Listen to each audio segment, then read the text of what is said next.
तो कैसे हैं आप लोग। स्वागत है आप सभी का आप ही के YouTube चैनल दीप बिहार पर। तो प्यारे साथियों, आज हम देखने वाले हैं वर्ष 2025 में इंटरमीडिएट की जो हिंदी विषय की परीक्षा हुई थी उसके आंसर की को हम लोग देखेंगे। आप लोग भी अपना मिलाइए। आशा करते हैं कि आप सभी 50 में 50 मारे होंगे। तो चलिए वक्त को गवाते नहीं है और शुरू करते हैं क्लास को। पहला प्रश्न आप देख रहे हैं यहां पर है कि बाल कृष्ण भट्ट किस युग के प्रमुख साहित्यकार हैं। तो इसका सही जवाब होगा भारतेंदु युग, ऑप्शन नंबर ए। अब चलते हैं अगले प्रश्न की तरफ। दूसरा प्रश्न है आपका, उसने कहा था शीर्षक कहानी में पोल्हू राम कौन था। तो आपको बता दें कि इसका सही जवाब होगा डाक बाबू, ऑप्शन नंबर बी। चलते हैं अब तीसरे प्रश्न की तरफ। तीसरा प्रश्न है, आप सभी लोग जानते होइएगा, बड़ा ही प्रसिद्ध क्वेश्चन है, लोक नायक के रूप में कौन प्रसिद्ध हुए। तो आप सभी लोग जानते हैं कि जयप्रकाश नारायण को लोक नायक कहा जाता है, जिन्होंने संपूर्ण क्रांति का नारा भी दिया था। अगला प्रश्न की तरफ चलते हैं। क्वेश्चन नंबर 4 है कि जयप्रकाश नारायण के अनुसार सदानंद जी किस प्रेस के मालिक थे। सदानंद जी के बारे में पूछा जा रहा है कि ये किस प्रेस के मालिक थे। तो इनके प्रेस का नाम था free press, option number D इसका सही जवाब होगा। चलते हैं क्वेश्चन नंबर 5 की तरफ। क्वेश्चन नंबर 5 है, ब्रेन ऑफ बॉम्बे किसे कहा गया। संपूर्ण क्रांति शीर्षक पाठ के आधार पर उत्तर दे। ये जो ब्रेन ऑफ बॉम्बे जिनके बारे में बात किया गया है, यह आप लोगों ने संपूर्ण क्रांति एक चैप्टर है जयप्रकाश नारायण जी का लिखा हुआ, उसी में आपने पढ़ा होगा। इसका सही जवाब है उमाशंकर दीक्षित, जिनको ब्रेन ऑफ बॉम्बे कहा जाता है, option number B question number 5 का। चलते हैं क्वेश्चन नंबर 6 की तरफ। रामधारी सिंह दिनकर का जन्म किस वर्ष हुआ था। तो आप सभी लोग जानते हैं रामधारी सिंह दिनकर जी को, ये बिहार के बेगूसराय के सिमरिया नामक गांव में इनका जन्म हुआ था, और जन्म जो हुआ था इनका 1908 ईस्वी को हुआ था। तो ऑप्शन नंबर बी इसका सही जवाब होगा। और अब चलते हैं क्वेश्चन नंबर 7 की तरफ। रामधारी सिंह दिनकर की पहली कविता कब प्रकाशित हुई। अब देख रहे हैं कि यहां पर डेट पूछा जा रहा है। रामधारी सिंह दिनकर की जो पहली कविता थी वो प्रणभंग थी, और वो 1925 ईस्वी में प्रकाशित हुई थी। क्वेश्चन नंबर 8 देखते हैं। क्वेश्चन नंबर 8 है, अपने जीवन के अंतिम दिनों में किसने नारीत्व की साधना की थी। तो आप जानते हैं कि ये अर्धनारीश्वर चैप्टर से लिया गया है, जिसको दिनकर साहब ने लिखा है, लेकिन ये नारीत्व की साधना महात्मा गांधी ने की थी, ऑप्शन नंबर डी इसका सही जवाब है। तो चलिए अगला प्रश्न देखते हैं। आज्ञा जी ने नियमित लेखन कब शुरू किया था। ऐसे तो वो 10 साल की उम्र से ही लिखना शुरू कर दिए थे, लेकिन नियमित रूप से रेगुलरली वो जो है 1930 ईस्वी से स्टार्ट किए थे लिखना, ऑप्शन नंबर सी इसका सही जवाब होगा। चलते हैं क्वेश्चन नंबर 10 की तरफ।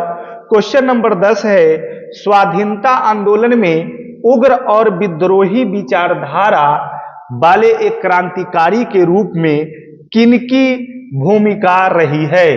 तो ये आपका हो जाएगा ओम प्रकाश वाल्मीकि। क्वेश्चन नंबर 11 में चलते हैं, और ये व्याकरण से है। आप सभी लोग जानते हैं कि तनुज शब्द का स्त्रीलिंग रूप क्या होता है। तो तनुजा, आप देखिएगा कि यहां पर कहीं तनुजा होगा, हाँ यहां पे है, ऑप्शन नंबर बी तनुजा इसका सही जवाब होगा। क्वेश्चन नंबर 12 है, दौलत शब्द कौन सा लिंग है। तो इसका सही जवाब होगा स्त्रीलिंग। ये आपको ऑप्शन नंबर ए हो जाएगा, दौलत स्त्रीलिंग शब्द है। अब चलते हैं क्वेश्चन नंबर 13 की तरफ। क्वेश्चन नंबर 13 है कलम शब्द कौन सा संज्ञा है।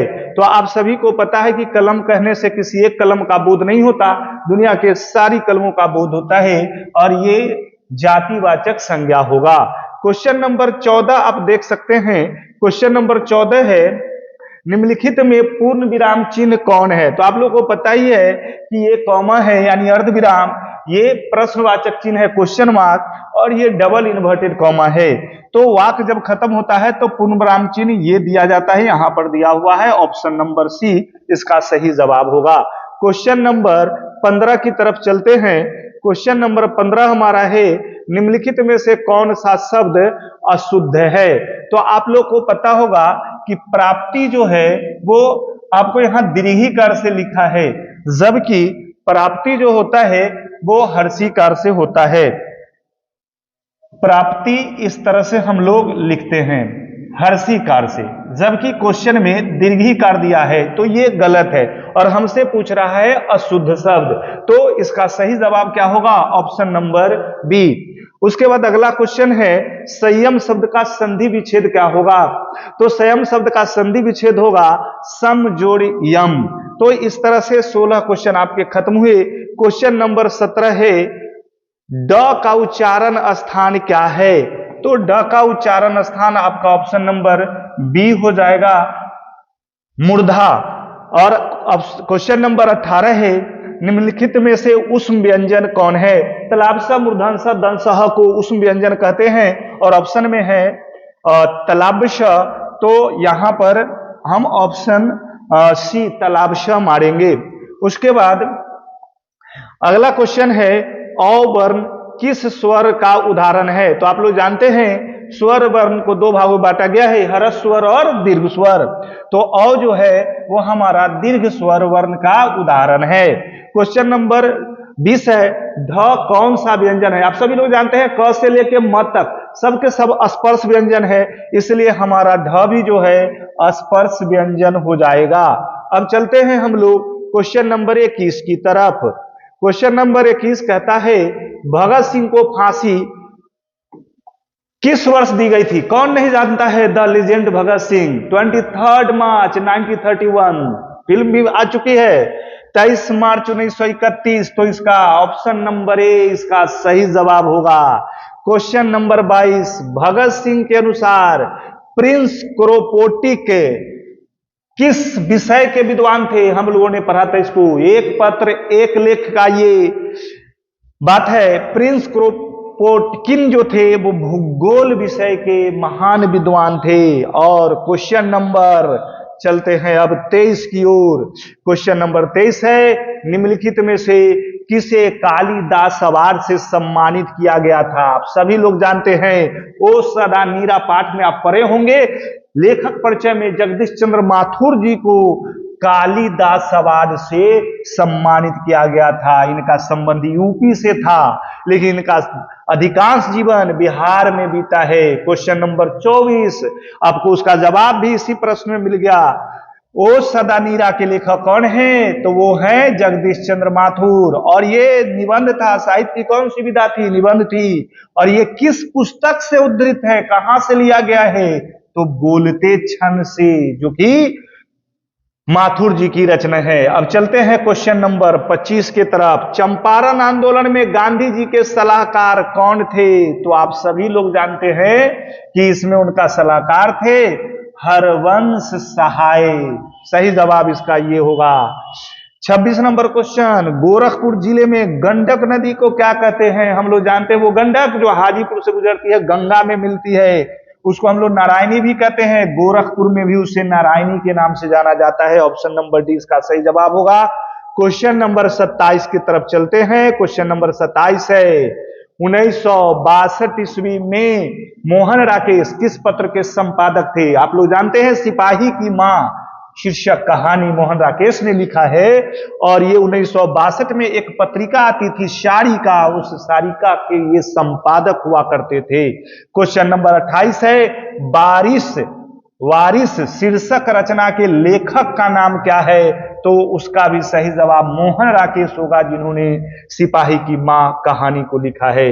अब चलते हैं क्वेश्चन नंबर 29, सिपाही की मां शीर्षक एकांकी में कुंती कौन है? आप सभी लोग जानते हैं, मुन्नी मानक की बहन है, तो ये आपको बिस्नी के पड़ोसन हो जाएगा। ये कुंती पड़ोसन थी जो हमेशा आया करती थी इसके बिस्नी की शादी के संदर्भ में मानक की मां से बात करने के लिए। अगला क्वेश्चन है, प्रगीत और समाज शीर्षक पाठ हिंदी साहित्य की कौन सी विधा है? तो आप जानते ही है कि साहित्य की बहुत सारी विधाएं होती है, कहानी, कविता, जीवन संस्मरण, यात्रा, वृत्तांत, निबंध। तो ये निबंध है। क्वेश्चन नंबर 30 इसका सही जवाब हो जाएगा। क्वेश्चन नंबर 31 में चलते हैं। ये व्याकरण से आगे आपको कि जिन शब्दों के खंड सार्थक न हो, जिन शब्दों के खंड सार्थक न हो उन्हें क्या कहते हैं? तो आप शब्द के भेद में पढ़े होंगे। रचना या बनावट के दृष्टि से शब्द के 3 भेद होते हैं, रूढ़, यौगिक और योग रूढ़। तो ये सही जवाब है रूढ़, क्योंकि जिनका सार्थक अर्थ होगा यौगिक होगा, विशेष अर्थ होगा तो योग रूढ़ होगा, और सार्थक अर्थ न हो, न पूछ रहा है तो ये रूढ़ होगा। क्वेश्चन नंबर 32 की तरफ चलते हैं। क्वेश्चन नंबर 32 है, आम्र। आम्र शब्द क्या है? तत्सम, तद्भव। तो उत्पत्ति के दृष्टि से शब्द के 4 भेद होते हैं, जिसमें आम्र संस्कृत शब्द के अंतर्गत आता है, हिंदी में प्रयुक्त होता है, इसलिए तत्सम है। ध्वनियों के मेल से, क्वेश्चन नंबर 33, ध्वनियों के मेल से बने सार्थक वर्ण समुदाय को क्या कहते हैं? तो आप सभी लोग जानते हैं कि ध्वनियों या वर्णों के सार्थक मिल को शब्द कहते हैं। क्वेश्चन नंबर 34 की तरफ चलते हैं।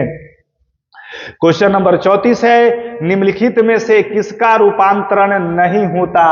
तो लिंग का होता है पुल्लिंग से स्त्रीलिंग, वचन का होता है एक वचन से बहुवचन, कारक के चिन्हों के रूप में, लेकिन अव्यव है, अव्यव जिसका कोई रूपांतरण नहीं होता। ऑप्शन नंबर सी इसका सही जवाब होगा। क्वेश्चन नंबर 35 है, काल के कितने भेद होते हैं? आप लोग सभी लोग जानते हैं, प्रेजेंट, पास्ट, फ्यूचर इंग्लिश में भी, और वर्तमान, भूत, भविष्यत हिंदी में भी। तो 3 इसका सही जवाब होगा। क्वेश्चन नंबर 36 की तरफ चलते हैं।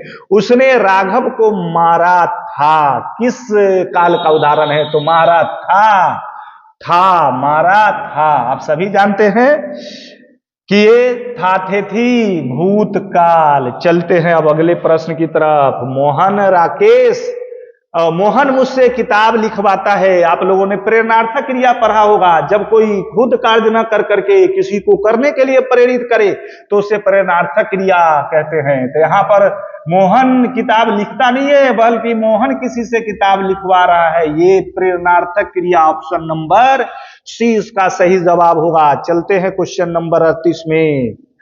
मैं किस सर्वनाम का उदाहरण है? सभी लोग जानते हैं ये पुरुषवाचक सर्वनाम का भेद है। प्रथम पुरुष के अंतर्गत ये आएगा और ये पुरुषवाचक सर्वनाम है। और अगला प्रश्न आप लोगों को, चलिए इसको यहां रख देते हैं, बड़ा डिस्टर्ब कर रहा है। मैं आप ही चला जाऊंगा, मैं अपने आप ही चला जाऊंगा, मैं खुद चला जाऊंगा, स्वयं चला जाऊंगा, यानी निजता का बोध हो रहा है, तो ये निजवाचक सर्वनाम होगा। तो इस तरह से अब चलते हैं अगले प्रश्न की तरफ। क्वेश्चन नंबर 40, हे भगवान मेरी रक्षा कीजिए, किस कारक का उदाहरण है? आप सभी लोग जानते हैं कि ये संबोधन कारक, क्योंकि हम किसी का संबोधन कर रहे हैं। हे, अरे, अहो, अजी, ये संबोधन कारक का चिन्ह होता है, इसलिए यहां आप देख सकते हैं हे, अरे, अहो, अजी, ये सभी संबंध कारक का चिन्ह है। तो इसका सही जवाब ये होगा। और यहां पर आप देख रहे हैं कि क्वेश्चन है कामायनी, बहुत प्रसिद्ध रचना है शंकर प्रसाद की, कालजयी रचना, और इसका प्रकाशन कब हुआ था? तो अब चलते हैं हम इसको देखते हैं। इसका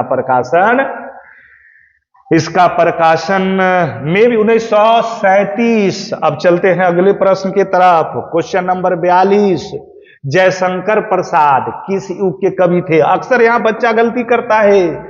छाया, ये देख लीजिए किससे फंसाने के लिए दिया है, छायावाद उत्तर युग, और ये है छायावाद, दोनों में अंतर है। छायावाद का मतलब जो छायावाद का टाइम पीरियड चल रहा है, और छायावाद उत्तर का मतलब होता है छायावाद के बाद का समय। तो ये बाद के नहीं थे। इसका सही जवाब होगा ऑप्शन डी, छायावाद उत्तर युग, छायावाद युग।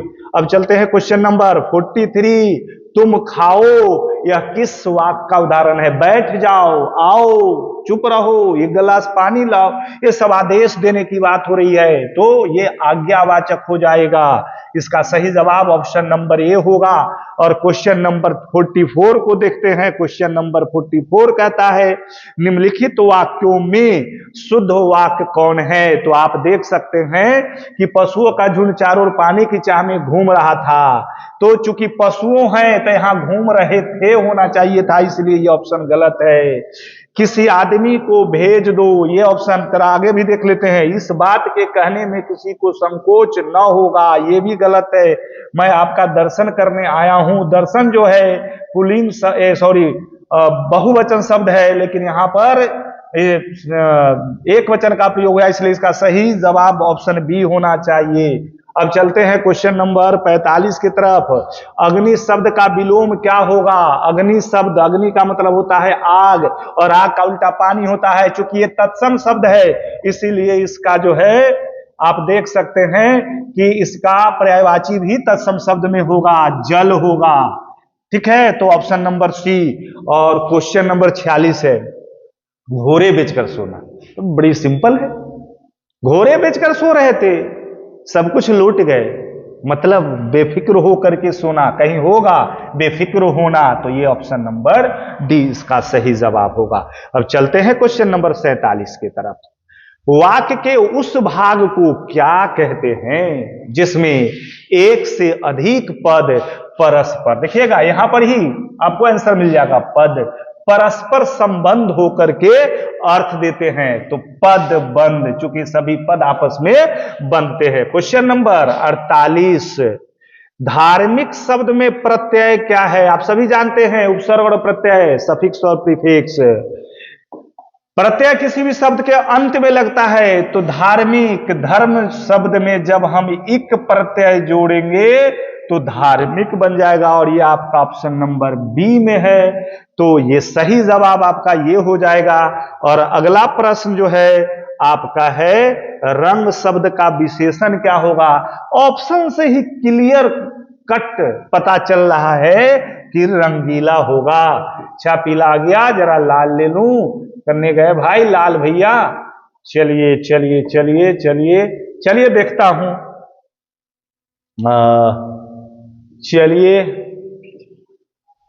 चलिए देखते हैं, ये रंगीला इसका सही जवाब होगा। रंग का विशेषण रंगीला, देश मेरा रंगीला। अब चलते हैं क्वेश्चन नंबर 50 पर पहुंच चुके हैं आप लोग। दूराचार, दूराचार शब्द में उपसर्ग क्या है? उपसर्ग किसी शब्द के शुरू में लगता है, तो दूर जोराचार बराबर है दूराचार, दूर दूर, यहां पर आपको नजर आ रहा है ऑप्शन डी। क्वेश्चन नंबर 51 है, कबर का उच्चारण स्थान क्या है? सब जानता है, क ख ग घ अंग, कंठ से। कितना सिंपल प्रश्न आप लोगों से पूछा था, ऑप्शन नंबर डी होगा। चलते हैं क्वेश्चन नंबर 52 की तरफ। हिंदी में अनुनासिक वर्णों की संख्या कितनी है? इसका सही जवाब होगा ऑप्शन सी 5। कुछ बच्चे 6 मार करके आ गए हैं, ध्यान से देखिएगा, ये 5 है। और अब चलते हैं क्वेश्चन नंबर 53 की तरफ। संधि के कितने भेद हैं? सभी लोग जानते हैं 3 भेद होते हैं, स्वर संधि, व्यंजन संधि और विसर्ग संधि, तो ऑप्शन नंबर ए इसका सही जवाब होगा। दोस्तों देखते हैं क्वेश्चन नंबर 54 को, और क्वेश्चन नंबर 54 आपका कहता है निष्फल का संधि विच्छेद क्या होगा? ये विसर्ग संधि का उच्चारण, ये उदाहरण है, और इसका निजोर फल बराबर है निसफल, तो आप देखिए ऑप्शन नंबर बी ये सही जवाब होगा। तो चलते हैं क्वेश्चन नंबर 55 की तरफ। निम्नलिखित में शुद्ध शब्द कौन है? तो आप देख सकते हैं कि दीपिका, दीपिका में दीर्घिकार होना चाहिए, इसलिए ये गलत है। प्रसाद में दंत स होना चाहिए, इसलिए गलत है। नुपुर में पौद्रुकार होना चाहिए, गलत है। सही जवाब डी है घनिष्ठ। और क्वेश्चन नंबर 56 कहता है सोमवार किस संज्ञा का उदाहरण है? तो किसी खास दिन का नाम है, इसलिए यह व्यक्तिवाचक संज्ञा होगा। किसी खास चीज के नाम को हम क्या कहते हैं? व्यक्तिवाचक संज्ञा कहते हैं। तो चलते हैं अब क्वेश्चन नंबर 57 की तरफ। शब्द की जाति को क्या कहते हैं? तो इसका सही जवाब होगा लिंग, क्योंकि शब्द ही हम लोग जानते हैं कि ये स्त्रीलिंग होगा या पुल्लिंग। ठीक है, तो इसका सही जवाब होगा लिंग। कोई भी शब्द स्त्रीलिंग है या पुल्लिंग ये डिसाइड करता है। अगला क्वेश्चन भी चूंकि बोर्ड पर दिख रहा है ले लेते हैं। सूर्य का पर्यायवाची शब्द क्या होगा? तो इसका सही जवाब होगा मरीचि, रश्मि या किरण भी उसको बोलते हैं।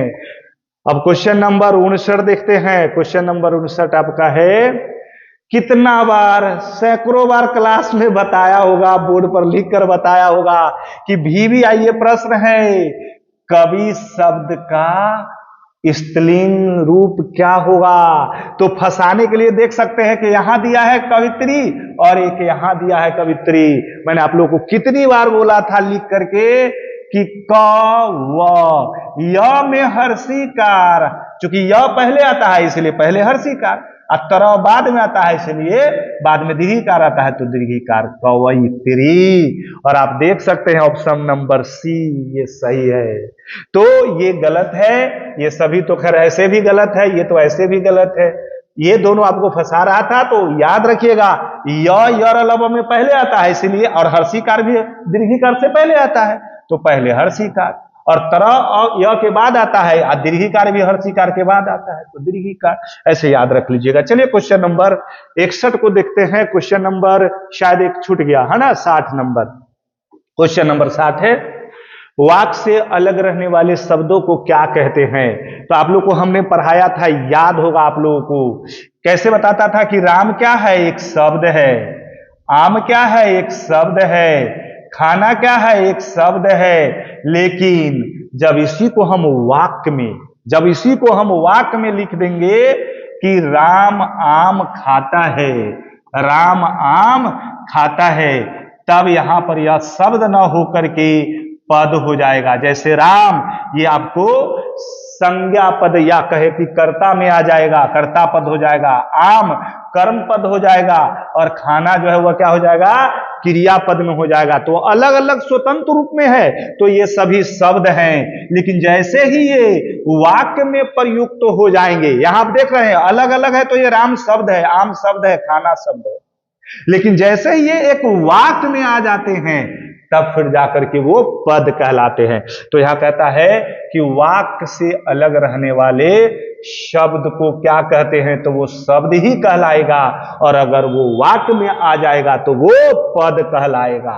तो यहां पर अलग रहने की बात नहीं होती तो पद होता, और नहीं तो शब्द होगा। चलिए प्रश्न को आगे बढ़ाते हैं। क्वेश्चन नंबर 61, स्वर वर्णों की संख्या कितनी है? सभी लोग जानते हैं, क्योंकि समय ज्यादा होगा, आप लोग की बेचैनी होगी कि जल्दी से जल्दी हम इसको मिलाएं।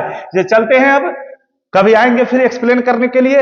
लेते हैं फटाफट 61 नंबर क्वेश्चन, स्वर वर्णों की संख्या 11। निम्नलिखित में अघोष वर्ण कौन है? तो ऑप्शन नंबर सी ट, यह अघोष वर्ण है 62। क्वेश्चन नंबर 63, जहां लोग का मिलन हो उसे कहते हैं सम्मेलन, ऑप्शन नंबर ए। और पॉकेट मार शब्द कौन सा समास है? तत्पुरुष समास, तत्पुरुष समास। क्वेश्चन नंबर 65, चलते हैं। क्वेश्चन नंबर 65 है, साधुओं की संगति से बुद्धि सुधरती है, किस कारक का उदाहरण है? तो ये साधुओं की संगति से, तो आप साधु के साथ है, उसे आप संबंध है, उसका विच्छेद आपसे नहीं है, इसलिए यहां पर अपादान कारक नहीं होकर के करण कारक होगा, क्योंकि यहां संगति होती है। चलिए क्वेश्चन नंबर 66, घर बसाना मुहावरे का सब लोग जानते हैं, आप लोग भी अब आने वाले समय में बसाएंगे ही बसाएंगे। तो चलिए ऑप्शन नंबर ए होगा, घर बसाना मुहावरे का अर्थ विवाह करना। चलिए, बहुत लोगों के मन में लड्डू फूट गए होंगे कि मेरा घर कब बसेगा, इंतजार कीजिए, मंजिल मिलेगी, बस इंतजार कीजिए। क्वेश्चन नंबर 67, कृपा शब्द का विशेषण क्या होगा? सब लोग जानते हैं, ऑप्शन नंबर बी कृपालु इसका सही जवाब होगा। क्वेश्चन नंबर 68, रामधारी सिंह दिनकर की पहली पुस्तक प्रणभंग जब प्रकाशित हुई थी तब मात्र 20 साल के थे दिनकर जी। राष्ट्रकवि दिनकर को कौन नहीं जानता? गर्व करना चाहिए हम बिहारियों को कि हम बिहार से हैं, हम उस बिहार के वासी हैं जहां रामधारी सिंह दिनकर रहते थे। चलिए क्वेश्चन नंबर 69, रोज शीर्षक पाठ में पलंग के नीचे कौन गिर पड़ा था? टीटी। मालती का बेटा, डॉक्टर साहब का बेटा। चलिए क्वेश्चन नंबर 70। विपत्तियां व्यक्ति को पूर्ण बनाने वाली होती है, इसलिए विपत्तियों में इंसान को कभी नहीं घबराना चाहिए। एक पत्र, एक लेख भगत सिंह के द्वारा लिखी गई थी, उसी में ये बातें भगत सिंह ने अपने मित्र सुखदेव से कहा था। तो ऑप्शन नंबर डी इसका सही जवाब होगा। क्वेश्चन नंबर 71 में चलते हैं। क्वेश्चन नंबर 71, क्वेश्चन नंबर 71 ये क्या आ गया भाई, आप जाइए अपने रास्ते, हमको बचवा सबको तो नहीं बताने दीजिए। बरबई रामायण शीर्षक रचना किसकी है? को नहीं जानत हो जग में, रघुपति नाम त्योहारो, और रघुपति राम के दास हनुमान, और उनका एक और दास कवि तुलसीदास। तो ऑप्शन नंबर 20 का सही जवाब होगा। क्वेश्चन नंबर 72 में चलते हैं। कवि नावादास का स्थायी निवास कहां था? वृंदावन। चलते हैं क्वेश्चन नंबर 73 की ओर। विशाख शीर्षक नाटक रचित है, किसके द्वारा रचित है? तो यह है कामायनी के लेखक जयशंकर प्रसाद की। क्वेश्चन नंबर 74 चलते हैं। सभा का खेल शीर्षक रचना किसकी है? आप लोगों ने पुत्र वियोग पढ़ा होगा सुभद्रा कुमारी चौहान का, उसी के लेखक परिचय से यह प्रश्न है आपका। Option number A Subhadra Kumari Chauhan is the right answer. चलते हैं क्वेश्चन नंबर 75 के तरफ। कवियों के कवि, याद कीजिए वो ऑब्जेक्टिव, वो यादें जो बार बार रिवीजन कराया जाता था। कवियों के कवि किसे कहा जाता है? तो वो है शमशेर बहादुर सिंह। क्वेश्चन नंबर 76 की तरफ चलते हैं। क्वेश्चन नंबर 76 है, गजानन माधव मुक्ति मोद का जन्म किस वर्ष हुआ था? तो जिस वर्ष चंपारण सत्याग्रह हुआ था, 1917। अगला क्वेश्चन, क्वेश्चन नंबर 77। वे और नहीं होंगे जो मारे जाएंगे शीर्षक निबंध किसकी रचना है? रघुवीर सहाय। ऑप्शन नंबर सी। और अधिनायक, अधिनायक शीर्षक कविता में हरचरणा कौन है? बताया था आप लोगों को, हम जैसे आप जैसे गरीब मजदूर किसानों का प्रतिनिधित्व करता है हरिचरणा, गरीब लड़का है। अब चलते हैं प्रश्न नंबर 79 के तरफ। निम्नलिखित में कौन कवि इंदिरा गांधी कृषि विश्वविद्यालय में, निम्नलिखित में कौन कवि इंदिरा गांधी कृषि विश्वविद्यालय में एसोसिएट प्रोफेसर थे? Ashok Vajpeyi. Option number C. Question number 80 है, कवि भूषण को भूषण की उपाधि किस राजा के द्वारा दी गई थी? तो राजा रुद्ररामन। यहां पर है राजा रुद्र शाह, यही होंगे इसका सही जवाब। क्वेश्चन नंबर 81 के तरफ। इंतजार आप लोग की लंबी हो रही है कि जल्दी से 100 में 100 मिले, ताकि हम अपना कितना बट्टे 50 लिखे, 49/50 या 50/50। चलते हैं, 20 कदम दूर है। 81 नंबर क्वेश्चन है, मलिक मोहम्मद जायसी का जन्म कहां हुआ था? तो इनका जो नाम का टाइटल है जायसी, अपने गांव से जोड़े हैं जायस से, जायस में इनका जन्म हुआ था। क्वेश्चन नंबर 82, जागिए बरज राजकुंवर कवल कुसुम फूले, यह पंक्ति किस कविता से ली गई है? तो यह पद से ली गई है, जिसको सूरदास ने लिखा है भगवान कृष्ण को समर्पित करते हुए। क्वेश्चन नंबर 83 है, हनुमान बाहुक नामक रचना कितने छंदों की है? तो इसका सही जवाब ऑप्शन नंबर ए 44। बहुत तेज तरार लड़का लगता है, सही जवाब दिया है। चलिए क्वेश्चन नंबर 84 देखते हैं। तुलसीदास क्या पहनते थे? अरे भाई, ये लुंगिया क्या है, फट जाएगी तो सिल जाएगी, ये तो खैर हम लोग 10वां में पढ़े थे। ये है कॉपिन, इसका सही जवाब है क्वेश्चन नंबर 85। चलते हैं, नाभादास का जन्म किस वर्ष हुआ था? तो ये कोई फिक्स नहीं है, इनका जन्म तिथि अनुमानित है, और वो है 1570 ईस्वी। क्वेश्चन नंबर 86 की तरफ चलते हैं। भक्तमाल शीर्षक रचना में कितने छप्पे है? तो आप लोग इसको देख लेंगे, कभी कहीं 316 लिखा है, कहीं 416, आप लोग अपना इसको देख लेंगे। चलते हैं क्वेश्चन नंबर 87।